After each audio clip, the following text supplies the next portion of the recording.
ẹjẹ ti sọ fún ẹni tó bá dé láàrin tó bá dé sáà ní yín báyìí tó ní ṣe wọ ẹyà wọ́ọ̀tì kí ni kan I work I'm a billionaire I have this I have that irọ́ ló pa èèyàn tó bá jó lówó a máa sọ fún ìpè ó dà tí dáńtọ́ lè bàdé nílẹ̀ ayé máa sọ fún ìpè lẹ́sí rẹ̀ alámù kó ní àbí òun náà sọ kí ló dé tàbí mọ̀ kó ní bí àwọn kan tó kọ náà rí ilé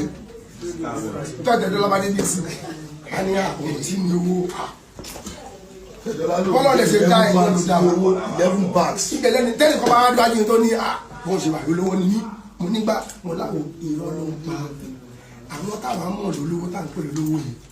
nǹkan tí Ọlọ́run jẹ́ kó máa gbé ṣe táwa rí tó jẹ́ ká ṣe kí ni ká ṣe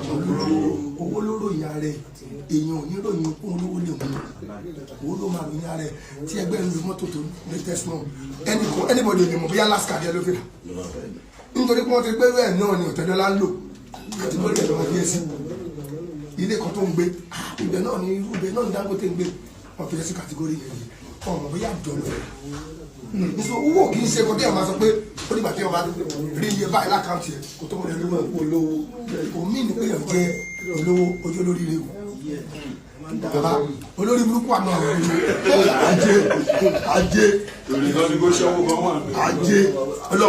olórí burúkú ó wà rẹ̀ tó ń jẹ́ táwọn pẹ̀lú lówó òun ní ìpẹ́ lówó lọ́wọ́ ló jíjẹ́ lórí rẹ̀ olórí rẹ̀ wà ní tálíkà lè fi lórí rẹ̀ ní tálíkà lè fi lórí rẹ̀ ní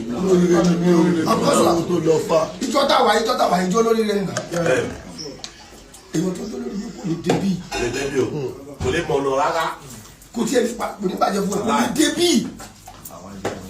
wọ́n sí géètì olórí ilé fáwọn olórí burúkú àgbẹ̀ náà ní jẹ́nu ọ̀nà yẹn rẹ̀ máa rí gbogbo ẹ́stétì ọlọ́run wa lójú máa jẹ́ kọ́ mú tó ṣe wá lórí ilé àánú kàrígbà ó máa kéré sí tọ́wọ́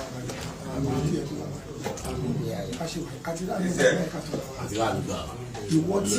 òkòdédé jókòó tọ́wọ́ sọ pé àwọn ẹgbẹ́ wà níbi kan tó ṣe fàájì wọn náà wà bẹ̀ wọ́n sì dára rẹ̀ lórí ire yẹn àwọn kan máa bẹ tọ́ka má pè wèrè wá bí o ṣé ìjọba kí ló kó iṣu tiẹ̀ adébá àbíbá irú sí ṣé o ti tiẹ̀ ní o tọ́ ní kó débẹ̀ ṣe kó bẹ̀rẹ̀ wàhálà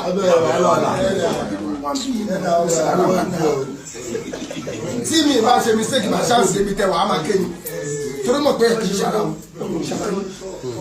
ó lè má dúró lọ́kọ̀ kó máa sún